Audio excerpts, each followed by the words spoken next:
Hi guys, James at Rampant Lion Reviews again for you today with another beer review. For this one, we have a little bit of a special review. This is going to be review number 4000. So yeah, I first started the channel. The first video was released on the 31st of July 2013, so we're actually getting quite close to the 11-year mark, which is just crazy to think. But we've also done 4,000 unique beers here on the channel over the years. More as well, because we've done all the different out and about videos. But as I always do with these milestone reviews, I just want to give a huge thank you to all of you that have liked, subscribed, shared, followed the channel, become my beer mules, become my friends over the years. You know, it's been a really humbling experience and something that I wouldn't change for the world. It's you guys that make it fun for me to make these videos and stick them up on YouTube. So, you know, big ups to you guys, and I hope that you guys continue to enjoy the channel over the many years to come. But yeah, for this review today, we are going to do a beer that I have been looking forward to trying for quite some time. As many of you who have followed the channel for any length of time will know, I love the big brown sugary styles of beer. You know, the barley wines, the doppelbocks, the Belgian quadruples, the Scotch ales, of course, my native beer style. And yeah, the beer that we're going to have a look at today is apparently one of the best beers that's ever been produced in Hong Kong. It was only produced in very limited numbers, and it is a bit of a monster as well. And it's also got a twist to it that I very much enjoy as well. So yeah, needless to say, I'm very, very curious to see what this one's going to have in store for us. Hopefully it's another good beer. Hopefully it makes for an interesting review, and as always, I hope that you guys watching enjoy my take on this one as well. So yeah, for this review then, we are going to stick to Hong Kong. We're also going to stick to the Kowloon side of the water. We're going to go a little bit to the northwest of me here in Mong Kok to Kwai Chung, and that means that we're going to have a little look at another beer from the wonderful Yardley Brothers Brewery. So this particular beer is called Cognac. It comes in at 17% ABV, and this one is a cognac barrel-aged English barley wine. So yeah, this was released in 2003, but I think they started making this one, you know, back in 2019 or something like that. And it tells you on the side that it's one of only 500 bottles. So yeah, that is pretty crazy. You know, only 250 litres of this beer. There or thereabouts, a little bit more, maybe less. Yeah, it's 375 mils. Yeah, only about, you know, 175 litres or something of this beer were ever made. But yeah, this one was very kindly given to me by Luke Yardley, one of the owners, or the main owner I should say these days, of Yardley Brothers Brewing Company. He gave me this one from his personal store, so a massive thank you to Luke for making this review possible and for giving me something special to review for number 4000. The funny thing was, Luke actually gave me this bottle, and then maybe like a week or two later we went to the Yardley's Christmas party, and I actually won another bottle of it in the kind of raffle thing that he was doing. So it was just absolutely crazy. I've got another bottle of this one that I'm going to save for a special occasion. Maybe I'll share it with the English beer tubers at some stage. But yeah, this will be a really cool one to review. But let's crack on with it and see what it's going to have in store for us. A 17% English barley wine. So, as always with my reviews, I'll tell you a little bit about the brewery before we taste the beer. If you want to get straight to the tasting though, just fast forward. All the usual links can be found in the video description below. That's the brewery website, the link to my other reviews that I've done from Yardley Brothers Brewery before, and there will definitely be more from this brewery at some point in the fairly near future. But there's all the usual social media down there. If you want to see more reviews, do please consider subscribing to the channel. The support you give is massively appreciated. And remember, you can go into the channel homepage and search for beer using the geography tagging system. So just go in there, use the little search bar, put in your hometown, state, county, whatever you like. If I've reviewed beers from the area that you search for, they will pop up. Failing that, you can check out the playlist of beers from different countries. You'll find this one in the Hong Kong playlist, along with a number of other things. That's being added to quite regularly at the moment, of course. And yeah, we will no doubt add more to the Yardley's list as well. But do make sure you check out the playlist of beers from other countries. There are some really, really interesting things on the channel these days. But yeah, let's go on and have a little look at my brewery notes then. So The Yardley Brothers Brewery was founded by Luke and Duncan Yardley, and the brothers are half Scottish, half English, and Luke previously worked as a parts wholesaler, but ended up staying in Hong Kong after he met a girl here, and then he ended up marrying a different girl later on here in Hong Kong. But he and Duncan had homebrewed at home, and then they took it up again when Duncan joined Luke in Hong Kong back in 2014. And the main reason that they started homebrewing again was because they couldn't get the beers that they wanted to drink themselves. But their first brewery was on Llama Island, which is very pretty, and I do recommend you go and visit it. But in December of 2016, they opened a production brewery on the 5th floor of an industrial building where the rent was a lot cheaper, and it was simply, they chose this location simply because of how expensive the real estate is in Hong Kong. But apparently when they moved in, the tanks wouldn't fit in the elevators, so 8 people had to basically push them up the stairs manually. But they stayed in this brewery for a number of years, and it can be found in the Kwai area at the Wa Tat industrial area to the northeast of Kowloon.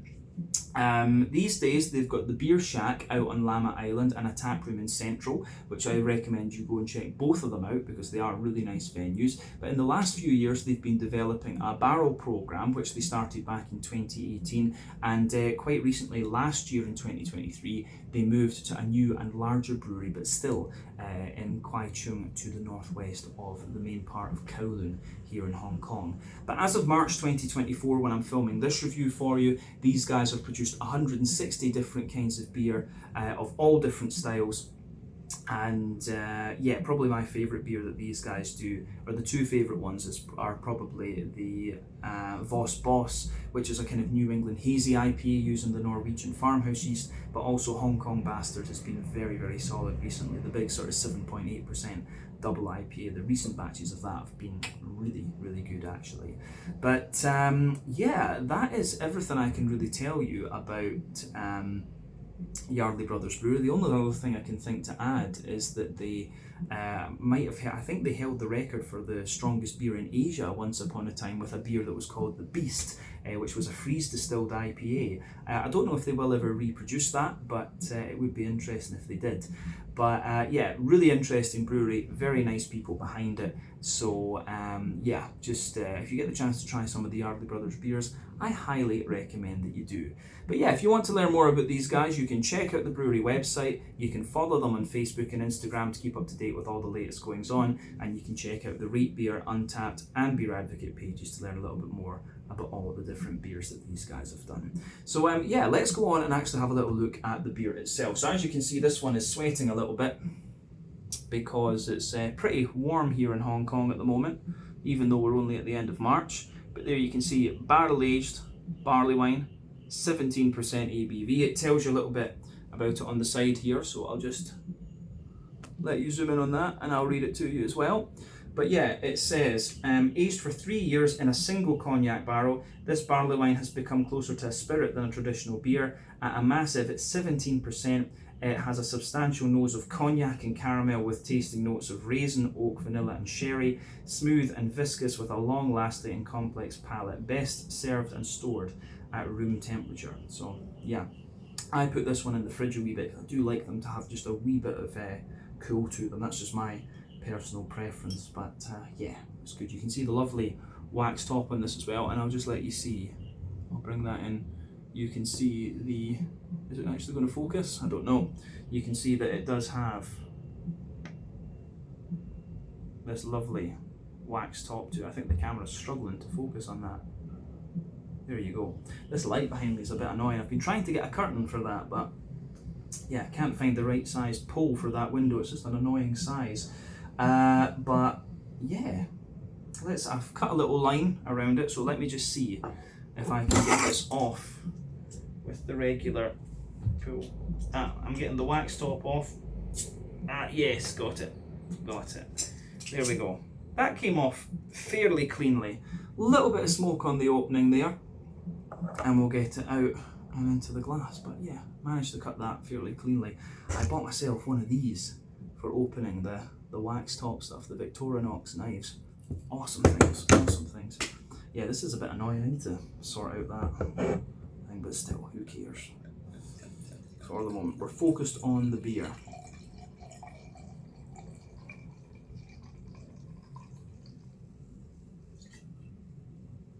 No sediment in the bottom of it either, which is good.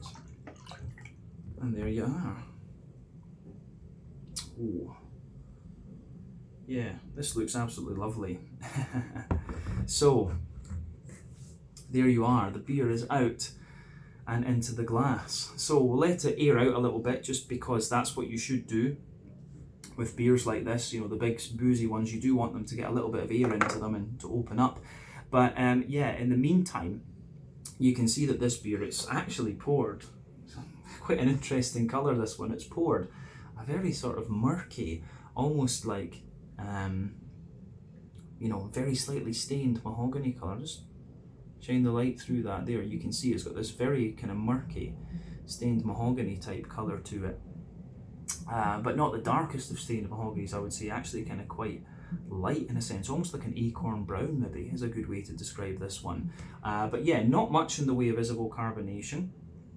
There are one or two big bubbles sticking toward the side of the glass and a few little ones just going up toward the bottom of the surface there. You can see the beer came out with pretty much no head, but there are just one or two bubbles sticking toward the side of the glass at the top there, and those are, you know, kind of slightly fawny coloured. The beer does have a little bit of a natural haze to it, as you would expect, but remember, the colour of your beer depends on a few things. One, the type of malts that you use. This goes a long way to determining your EBC rating. Two, length of your wort boil is also going to play a role, because the longer you boil the wort, the more the sugars caramelise, and thus you get a darker colour of beer. But any barrel aging that you do or adjuncts you put into the beer will affect its colour as well. But yeah, it's you don't often have to care about adjuncts and things when it comes to barley wines, but the barrel can affect it a little bit. And the things you can really do with this style to, you know, play around with the flavours and stuff, mainly it's the length of your wort boil that's going to play a role too, because if you give them a really long wort boil, you're going to get those lovely kind of leathery notes coming out of them. When it comes to English versus American style barley wines, I would say that the English barley wines are a little bit more kind of toasty and dry in their flavour profiles, that's for sure. So yeah, a little bit more toasty and dry, and the fruits are a little bit more kind of dry as well, but the American ones are distinctly more kind of like oily, and the fruits are a little bit kind of sharper and things like that as well. And there's basically more of a kind of straight up caramel that you're going to get out of them rather than those big leathery brown sugars. So yeah, those would be the two kind of stylistic differences for me. But yeah, typically when the Americans get hold of a beer style, they make it a lot sweeter and things. But yeah, in terms of the colour of this barley wine, it is actually a lot more akin to what I've seen from English barley wines rather than the American ones, to be honest with you. Yeah, interesting stuff. Let's have a wee look at the aroma of this one then and see how it goes. I don't think we need to say anything more about the style or the appearance of this beer. So let's look at the aroma. Oh yeah, aroma wise, that is absolutely beautiful. Right up my street. I think, you know, very appropriate beer for review number 4000. 100%.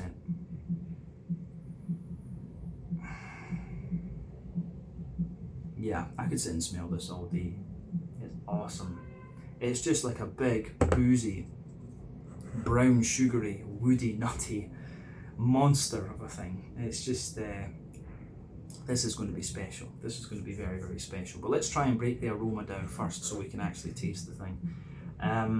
Yeah, the backbone of the beer, you can smell that lovely French oak, that lovely smooth European oak in there. Remember, European oak is a different species of tree from American oak. They've got different leaves. I think the leaves on the American oak are a lot more pointy, and the wood has a different consistency to it as well. If that's the right word, probably not. But yeah, you can smell that lovely little bit of vanilla in there. You can definitely smell the kind of cognac spirit coming out of it too. Yeah, cognac, I forget exactly what cognac is made of. I should have looked that up beforehand, but it has that, I think cognac, if I remember rightly, is like a kind of distilled, it's made from one of the byproducts of wine, and so it has all this kind of grapey character to it, like really kind of dry grapey notes. So there's a lot of that kind of going on in this beer, because you get the lovely kind of smooth French oak, the little bit of vanilla, and then those kind of dry, like sultana-like notes. I always find that from cognac barrels you get this lovely kind of sultana type note, you know, dry white green grapes, things like that. There's a lot of that coming out of this beer. Above all of that, you have, above all of that, you've got some really nice kind of sweet, sponge cakey type notes to the beer. It's got this, it's almost like a kind of sticky toffee pudding, if you know that dessert.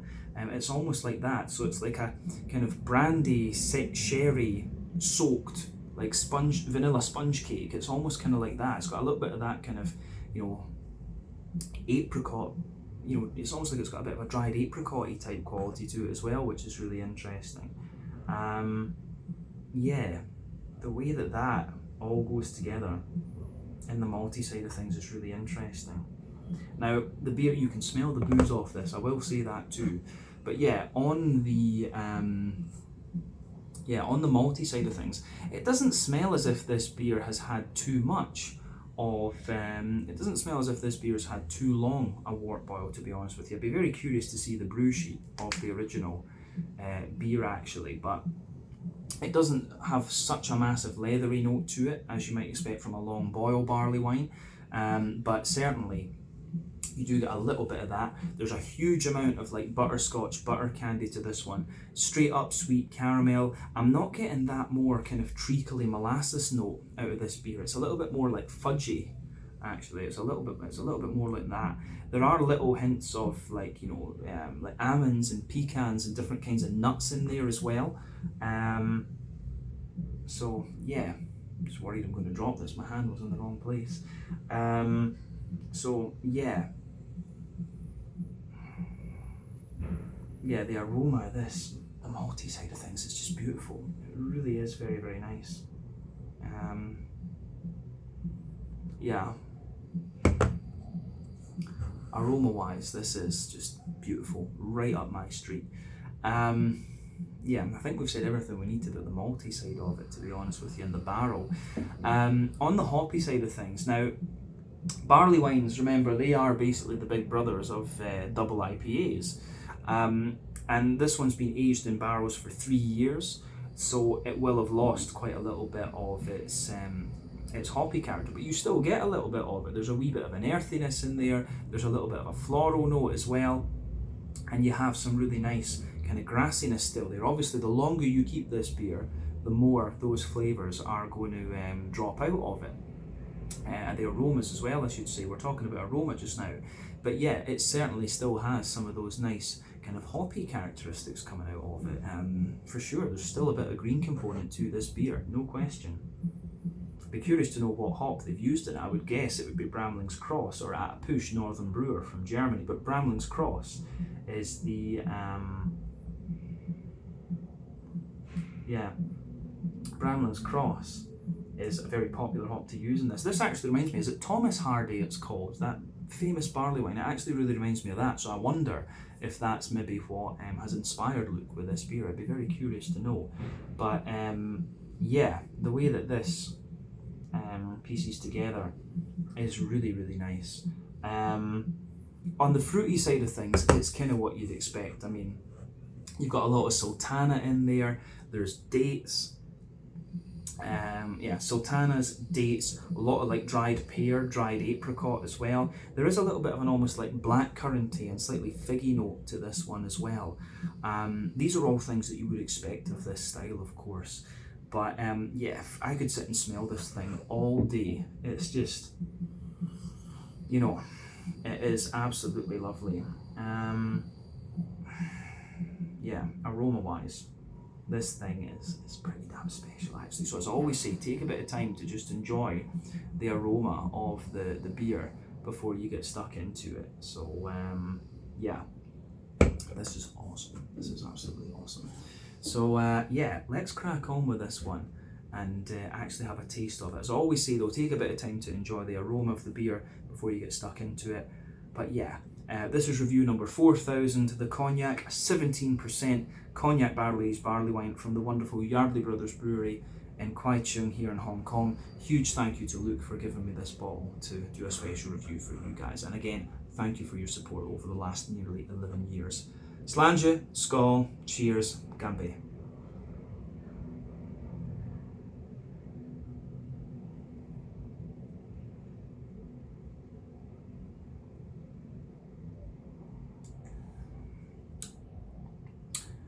Oh man, that is beautiful. I tell you something, you get a hell of a warmth down here. This is my Sunday morning beer, so I'm going to enjoy the rest of the day, we'll say that.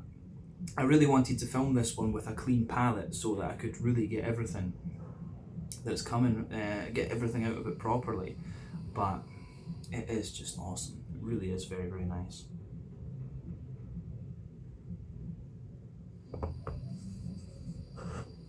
And I think we've got this just at the right temperature as well. It still has a little touch of a chill to it, which for me, for barley wines, you want that. You do want it to just be to have a very slight chill to it, and then it warms up in the mouth and you get all the nice aftertaste out of it. And that's exactly how this one is coming across. This is this is an absolutely awesome beer, this. So a big thumbs up to Luke Yardley once again. This guy is just, pretty much everyone in Hong Kong says this. He's just a bit of a wizard when it comes to his beer, and this is no exception to the Luke wizard rule. So yeah, you will enjoy this one for sure. On the in terms of its barley wine qualities, I guess we should say, it's giving you everything you'd want, especially when you think about the English barley wine. It's got that bit of dryness to it that you expect. The fruity characters are in keeping with the English barley wine style. The big sweet brown sugary notes. It's got a hell of a boozy kick to it as well. And this beer just gives you like everything you would want in that particular regard. So yeah, as I say, a huge thumbs up to Luke for this one.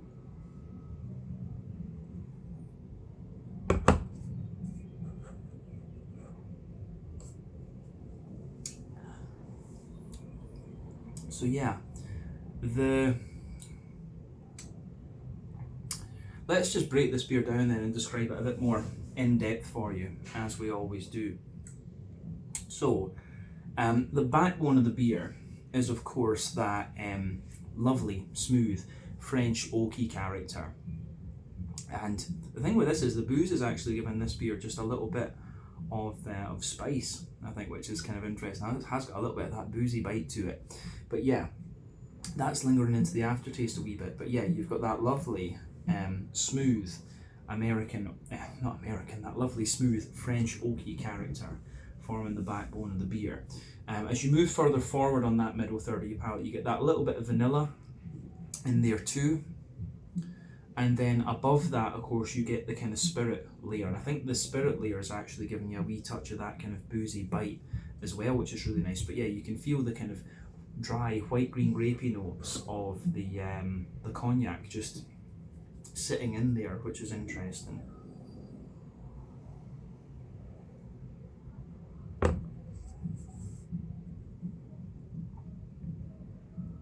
So yeah, the way that all of that pieces together, I think, is really, really nice too. On the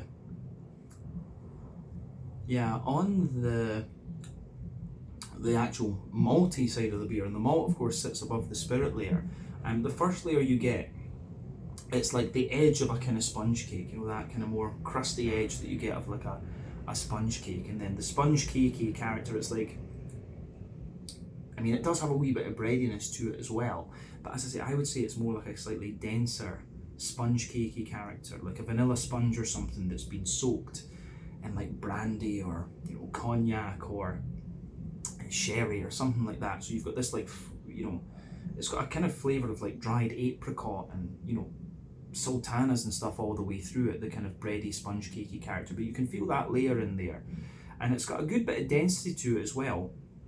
a good bit of kind of consistency. And if you move on in that bready layer, if you move toward the front of that middle third of your palate, you certainly get a wee touch of like a nuttiness, like a pecan or almond type flavour. And there's a wee bit of vanilla. As I say, it's kind of like a vanilla brandy sponge type thing that's coming out of this beer. So yeah.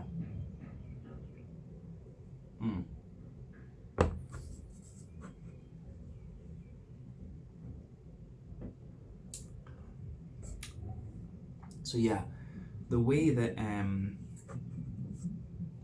this beer goes together is really, really very nice as well. I've said that a few times. The booze will start to go to my head with this review, I'm sure.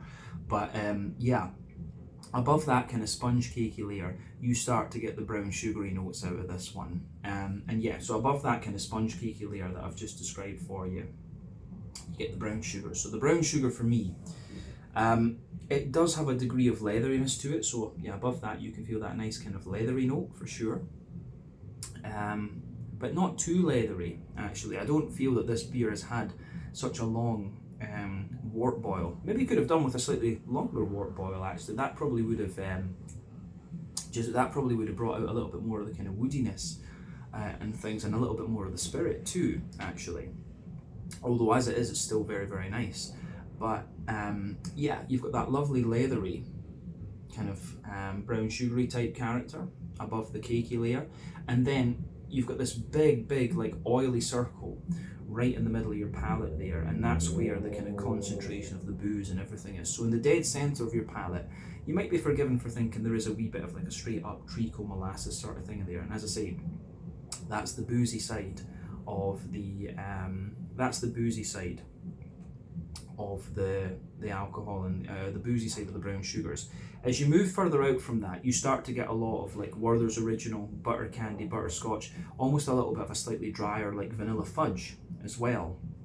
And then yeah, just at the very edge on the top of that kind of circle, you're getting a wee bit of a McVitie's digestive biscuity sort of thing. But as I say, all of that sits on top of the more kind of leathery brown sugary character that's underneath. So yeah, I do like how that pieces together. This is really interesting beer in that regard. It takes a wee bit of time for the flavour just to evolve from this one.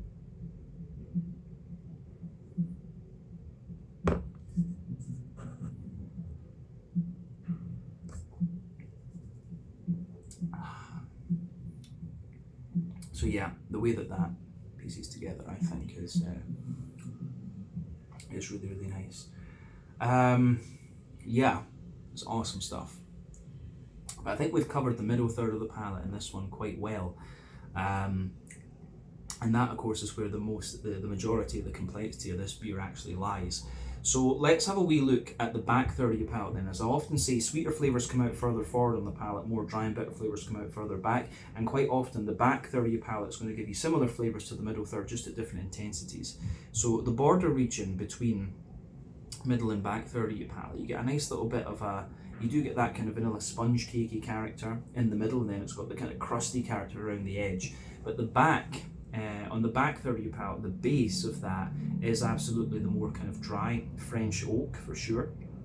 So yeah, lovely dry kind of French oak in there. Then above that you have the kind of spirit layer once again, and you're getting the drier aspects of that kind of white, green, grapey cognac. And then you can feel that kind of vanilla, that brandy, sherry, soaked vanilla sponge type thing is in there, and the flavour goes up. It's quite high, you know, it's a nice light and airy sort of thing, but it does have a wee bit more dryness to it. And then above all of that, you can feel some of the more, pardon me, leathery aspects of the brown sugar just creeping over the top.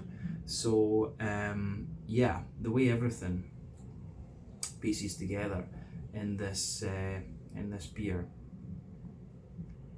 on the malty side of things is really nice. But above all of that, on the back third of your palate, you've got a really nice kind of yeasty type character coming out of this one too.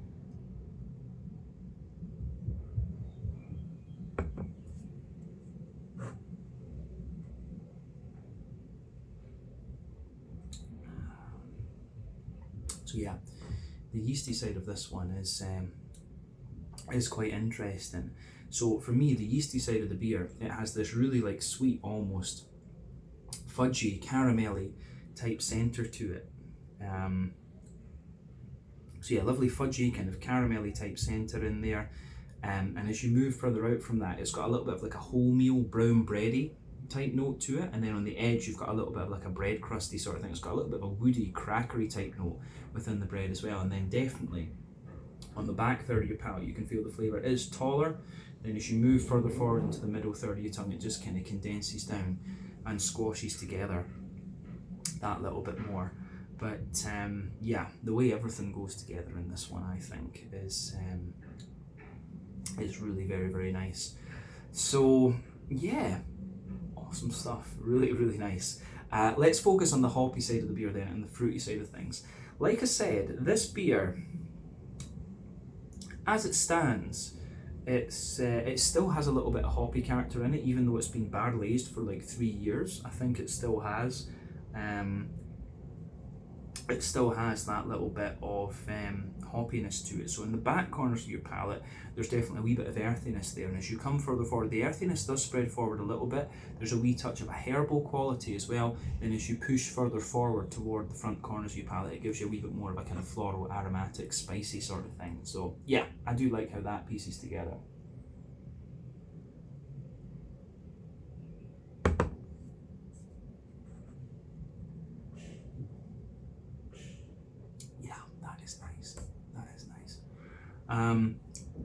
Round the front curve of your tongue, there's a little bit of a lighter, sort of grassy kind of thing going on with this one. So yeah, there's a nice wee bit of a more kind of grassy zestiness in there, a bit of a floral aromatic spice to it, and that kind of goes in with the sort of boozy bite that this beer has. I mean, they do say that it's become a bit closer to a spirit, this beer, and you can feel that because of the boozy bite, for sure.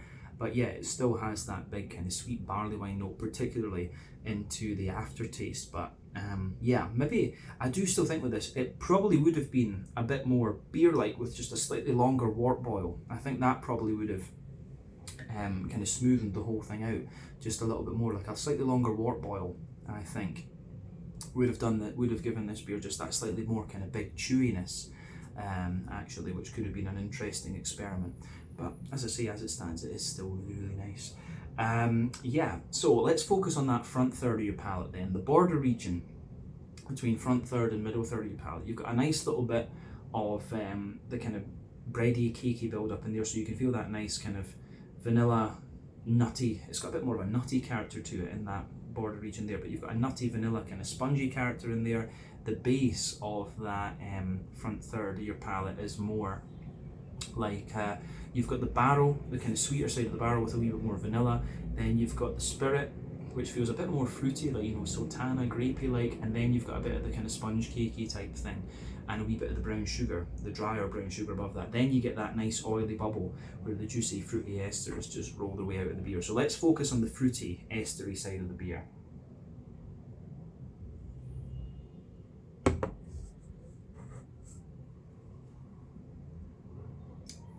So yeah, for me, the fruity estery side of this beer, it's quite, it's kind of what you'd expect, to be honest with you. It gives you a bit more of a red, it's kind of dry fruity in the beginning, but it gives you a bit more of a red fruity character the further into the aftertaste that you go. So at the back of that front third of your tongue, it's definitely got a little bit more of a kind of figgy, not figgy, sorry. It's got more of like a dainty and sultana type character. As I say, sultanas are like dry white green grapes for me. So yeah, more of a dainty sultana like quality to it. And then as you move further forward, it gradually gets more kind of oily and sort of peary. Then as you reach the middle of that front third of your tongue, it's a little bit more of a kind of juicy, figgy type character, and there's a wee bit of like black currant as you move toward the kind of front tip of your palate too. So you start to get a wee bit of that more red fruity note coming out of the beer too, which I think is really interesting. So yeah, the way all of that pieces together, I think, is very, very nice.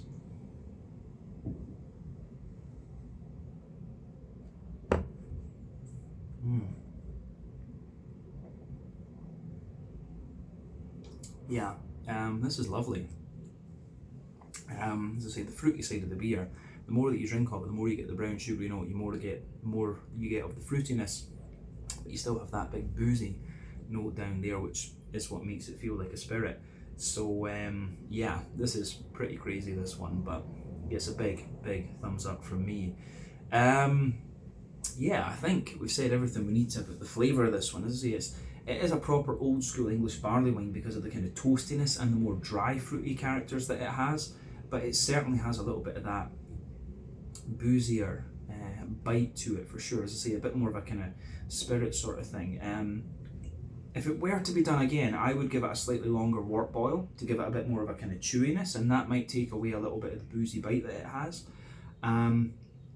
But still, it's turned out really nicely. But you know, when it's barrel aged, you are going to go into those higher teens in terms of your ABV. That's worth remembering. So I think Luke just wanted to do an absolute monster, and he certainly produced in that regard. But yeah, it's lovely, this one, it really is, and certainly true to the English barley wine style. But let's round off this review then with a wee look at the mouthfeel. As I say, I can feel the booze going to my head with this one. But yeah.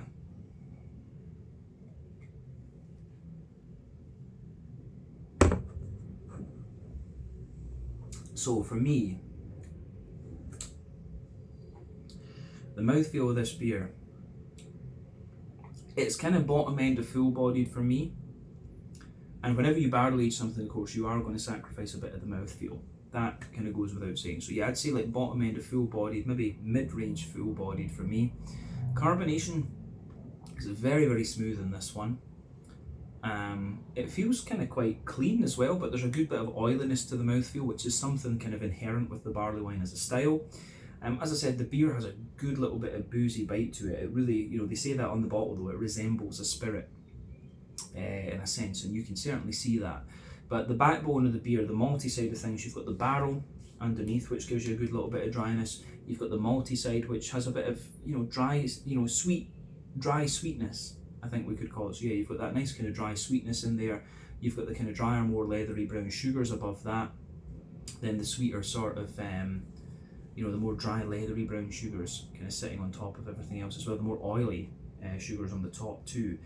Certainly a wee bit of hoppy character to this one. I'm still getting a wee bit of bitterness out of this, but with this beer, it's quite easy to conflate, you know, the bitterness with the sort of floral side, the floral bitterness with the kind of boozy bite that the beer has. Then you've got a lovely oily, fruity character to this one, some of which is coming from the spirit and the barrel too.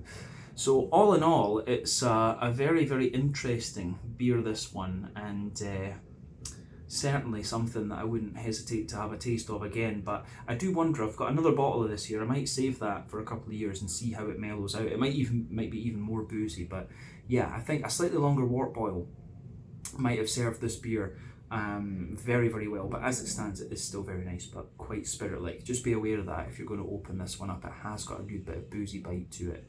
But yeah, I think we can leave it at that for this one. This has been a really interesting beer to try. I can certainly see why it's rated as one of the best beers that Hong Kong has ever produced. And I do hope that Luke tries something like this again later on. I'd love to see him do like a big massive Scotch ale. I think that could be a very interesting proposition for sure. So yeah, let's leave it at that for this one. This was the Cognac, a 17% 3-year aged Cognac barrel aged barley wine from the wonderful Yardley Brothers Brewery here in Hong Kong. One of only 500 bottles available, and I've got another one under my table here. So yeah, you'll see that on the channel at some point in the future, I'm sure. But let's leave it at that for this one. Once again, thank you for watching my beer reviews. Until the next time, please like, subscribe, share, all the usual YouTube stuff. Let me know your own thoughts on this beer in the comments section below. Let me know what your favourite beers are from Yardley Brothers Brewery as well. And we will no doubt return to these guys again at some point very soon. But until then, Slàinte Scott, cheers. Thank you for your support over these 4,000 reviews. Please do keep supporting the channel, and we'll see what life brings us over the next little while. Slàinte Scott, cheers. Gamby, check out my social media and check out Yardley Brothers social media too. Ciao just now.